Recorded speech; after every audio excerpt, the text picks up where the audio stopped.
You already had the divorce papers ready? How's that? I scared you, didn't I? Because I'm ready for this at any time. So you better cool down and reflect on what you just said. With that, my husband Lance got up and went into his room. My name is Alice, a 28-year-old office worker. I married Lance a year ago after meeting him on a blind date. He pursued me, and after a year and a half of dating, we decided to tie the knot. In hindsight, it may have been too soon, but I had always vaguely envisioned getting married and starting a family by the time I was 30, so I accepted his proposal. But I quickly realized that I should have been more cautious about such life-changing decisions. The first red flag came when Lance abruptly announced he was changing jobs right after we got married. "I'm changing jobs," he said, completely out of the blue. "Why so suddenly?" I asked, trying to understand his reasoning. "Because I can't show my full potential there," he replied confidently. I was taken aback, wondering what he meant. He informed me that he had already submitted his resignation and would be leaving his job at the end of the month. Although he was able to secure a new position, the salary was significantly lower than what he had been earning before. At the time, I thought it would be okay since I was also working, but then came the next surprise. Lance started pressuring me to quit my job. If Lance's new salary had been sufficient to cover our living expenses, I might have considered it, but with his recent job change and reduced income, quitting my job would have left us in a precarious financial situation. Despite Lance's assurances that his salary would soon increase, there was no clear timeline for when that would happen. Without my income, we wouldn't be able to save any money, and we'd struggle to cover basic expenses like rent and car maintenance. So I told Lance, "I won't quit my job until your salary goes up." Lance seemed to agree, but he kept asking me to quit, bringing it up repeatedly. Each time, I gave him the same response. A year into our marriage, his salary still hadn't increased, yet he continued to ask, "When are you going to quit?" I was tempted to sarcastically say, "Now," but I couldn't, not yet. If he wanted me to quit so badly, he needed to focus on earning more. Instead, he should concentrate on his work rather than persistently pressuring me. I began to wonder why Lance was so eager for me to quit my job, and eventually, I realized it. Lance wanted me to take care of his mother, Sarah. Whenever we visited my in-laws, Lance would say, "I just want to make things easier for you, Mom," and Sarah would respond, "Thank you, Lance. That's very kind of you." Lance would then glance at me, silently pressuring me to quit my job. He claimed his mother needed care, but the truth was Sarah wasn't ill at all. She was healthy, active, and financially independent, earning enough from her part-time job to enjoy her hobbies and social life. She didn't need my help at all. If I were Sarah, I'd be insulted by the notion that I needed to be taken care of when I was perfectly capable of taking care of myself. But Lance still insists that I should take care of his mother, Sarah. "Oh, if only one of us were home during the day, we could check on Mom every day," Lance blurts out, clearly expecting me to be that person. It's tiresome to keep hearing this, but I finally ask, "Sarah is in perfect health. What exactly do you want me to do?" "There's plenty you could do," Lance responds, almost as if it's obvious. "You could help with the housework, run errands for her. There's always something that needs doing." But Sarah has a part-time job and spends a lot of time socializing with her friends. She's not even home most of the day, I point out. "Even if Mom's not home, you could still do the housework, couldn't you?" he counters. What? Is he serious? "So, you want me to be her housekeeper?"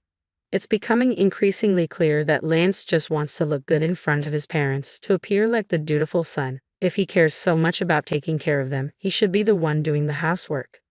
I have no patience for Lance's superficial pride. Naturally, I didn't quit my job, and I certainly didn't start visiting my in-laws daily. I only went over during holidays like New Year's.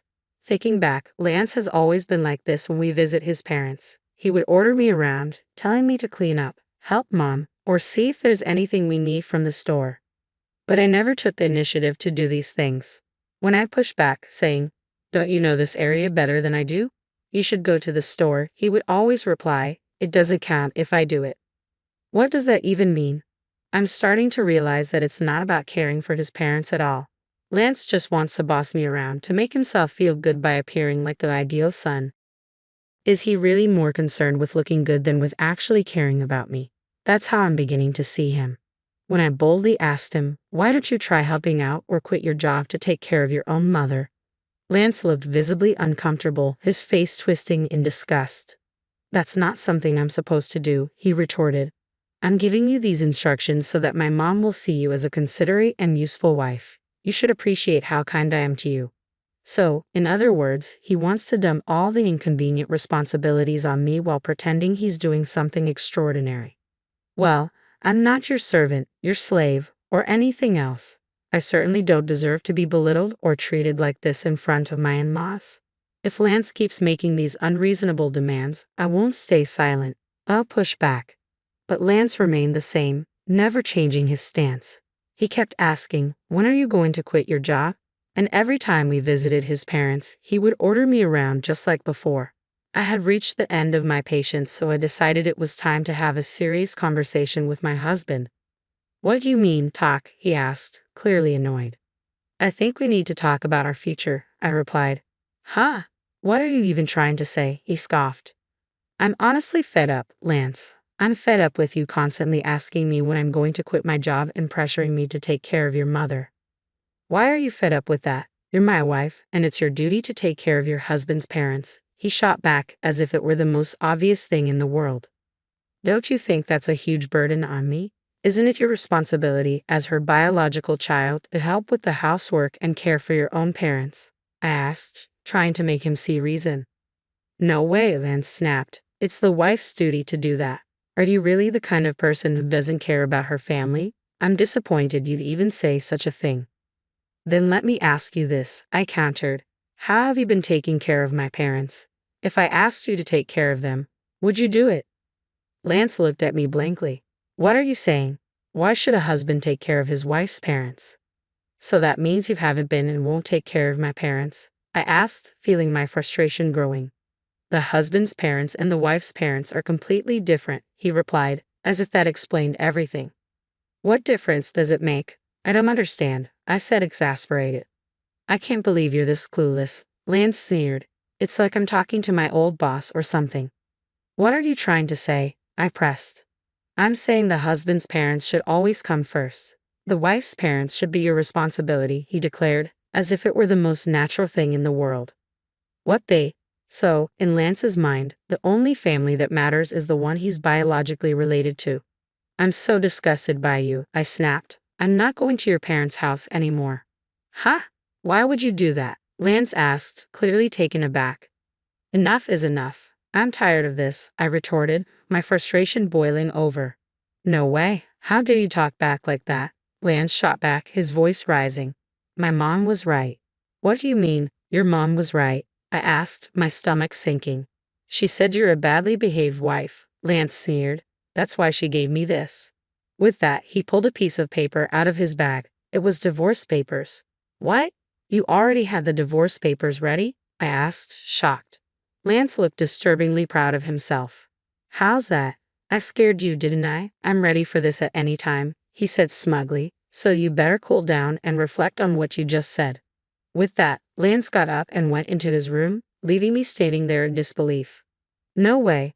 Why is Lance so selfish? And that triumphant look on his face, it's as if he thinks these divorce papers are some kind of weapon to make me submit to his will.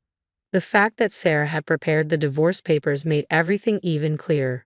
Lance is nothing more than a mama's boy, eager to do whatever Sarah says while trying to boss me around. You've got to be kidding me. There's no way I'm letting Lance control me like this. Does he not realize that by pulling a stunt like this, he's already ended our marriage? His complete lack of common sense only makes me more determined. Lance had already filled out the divorce papers and handed them to me with the witness section signed by Sarah and his friends. It was obvious he was just waiting for me to fall in line. But instead, the next day, after Lance left for work, I filled out the rest of the divorce papers and submitted them to the city office. Just to be safe, I'd also filed a notice of non-acceptance of the marriage certificate, ensuring that there would be no way to reverse this decision. I called my parents to explain the situation because I knew Lance, who had given me the divorce papers as a threat, might try to file the marriage certificate on his own if he found out I had already submitted the divorce papers. My parents were shocked that I had gone through with the divorce so quickly, but were even more outraged by Lance's behavior. They immediately offered to help me move my belongings. I took a paid leave and had my parents come over while Lance was at work. Together, we moved everything out to my parents' house. I decided to stay with them for a while, and for the first time in a long time, I felt a sense of comfort and peace. Looking back, Lance never did any housework. I was the one cooking dinner after a full day at work, cleaning, and doing laundry on my days off. On top of all that, he expected me to take care of his parents, which was simply unreasonable. That night, my phone rang. It was Lance, who must have just returned home. Hello? Hey, where are you right now? Lance demanded. I'm at my parents' house, I replied calmly. What? Why the hell would you go back to your parents' house without my permission? And where's all your stuff? Don't tell me you're staying there overnight. He sounded panicked. I almost laughed. How could he not realize I had taken most of my belongings with me? The fact that he thought I was just staying overnight spoke volumes about his selfishness. I moved out, I stated firmly. I'm not coming back. Huh? What the hell are you talking about? Come back here and make me some food, Lance demanded, his voice rising in frustration. You could prepare it yourself, I said, and without waiting for a response, I hung up the phone. I knew I couldn't have a rational conversation with Lance about the divorce if he was going to be like this, so I decided to block his number and wait for him to come to me. A week later, Lance finally lost his patience and showed up at my parents' house. But he didn't come alone. He brought his parents with him. All three of them looked grim as they entered the living room. We sat facing each other, 3 against 3. How could you do this? Lance started, his voice laced with indignation. I can't believe you would leave for such a long time without my permission. That's because you were treating me like your personal housekeeper, I replied calmly. All I asked was for you to take care of my family. Lance shot back as his parents, especially Sarah, leered at me.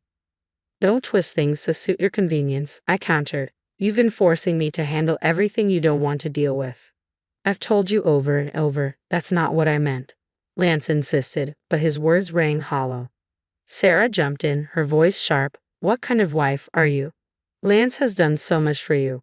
My father, who had been sitting quietly, began to tremble with anger. Sensing that he might lose his temper, I spoke up before things could escalate. Lance told me to quit my job and take care of Sarah. He said it was my duty as his wife, I explained. But when it comes to my family, he pushes all the responsibility onto me alone. In the end, Lance just wants me to obey him, take care of his parents, and let him take credit for it. He even told me that his parents were more important than mine, and that they should always be the priority. I could see the surprise on my father-in-law Robert's face. He looked at Lance, clearly taken aback. It was evident that Robert hadn't heard any of this before. And to top it off, I continued, Lance suddenly pulled out divorce papers, claiming it was Sarah's idea. What? Robert turned to Sarah, his tone questioning. Did you really suggest that to Lance? Sarah hesitated, flustered. Well, it's just that Alice has been so difficult. And did you really say that Alice's parents aren't a priority? Robert pressed. Lance stammered. Well, it's just normal for your own parents to come first, right? Don't be ridiculous, Robert snapped. I came here because I thought you were facing unreasonable hardships, but from what I'm hearing, you're the one at fault. Don't be a coward and try to use your parents' influence to get your way. Lance shrank under his father's rebuke. Robert had said everything I had wanted to say to Lance and more. He then turned to me and my parents, offering a sincere apology. I'm sorry, Alice, he said, his voice full of regret. And to you both as well, he added, nodding to my parents. I am truly sorry for the trouble my foolish son has caused you, Robert said, his voice heavy with regret. I will give him a strict lecture. Robert, you're not at fault here, I replied gently. Please don't blame yourself, and thank you for your kind words. I took a deep breath, but there's one more thing I need to say. Lance, sensing something serious, asked, What do you mean? The divorce papers you gave me, I began. I've already filed them. We're no longer married. What? No. Lance and Sarah both turned pale, shock washing over their faces. How could you do that without my permission? Lance sputtered. You told me I could file them whenever I wanted. I reminded him, my voice steady. You even had Sarah sign the witness section for you. Lance stammered, but that was just to scare you. Robert's face darkened with anger as he turned to his son. So you used it to threaten her. I spoke up, echoing Robert's frustration. Exactly. He thought he could intimidate me. How could you be so foolish? Robert snapped, his patience finally snapping. He struck Lance on the cheek. causing Sarah to gasp in shock. I'm sorry you had to witness that, Robert said, turning back to me, his voice filled with remorse. You were right to divorce this idiot. I apologize on Lance's behalf for ruining your marriage. Robert then grabbed Lance by the collar and demanded, You and Sarah better apologize too. They both muttered apologies before Robert led them out of the house. I felt a wave of relief. Robert had saved my parents from losing their temper, and later he ensured that all of Lance's property went to me in exchange for no alimony. Lance didn't dare defy his father, so I ended up with all our savings and other assets from the marriage. Though I had a higher income and was the one managing the household, Robert's intervention ensured that the division was fair, and I couldn't thank him enough. I later heard that Robert was so disgusted with Sarah's involvement that he divorced her as well. Recently, I ran into a former colleague of Lance's who told me that Lance wasn't good at his job and was constantly reprimanded by his boss. Apparently, Lance had quit out of spite and switched jobs. I hadn't known about this, and it only reinforced my belief that Lance had blamed everyone else for his own shortcomings.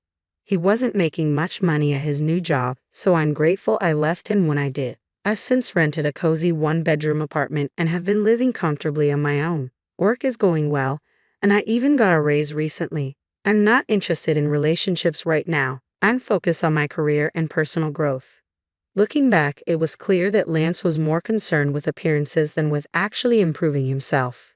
He could only maintain his dignity at home, but not in the real world. There are so many men like him who think divorce papers can be used as a threat, believing they hold all the power. But that's a huge mistake. I hope anyone in a similar situation finds the strength to break free, just like I did. And I hope Alice finds someone wonderful in the future. Thank you for reading until the end. Please subscribe to our channel and see you in the next video.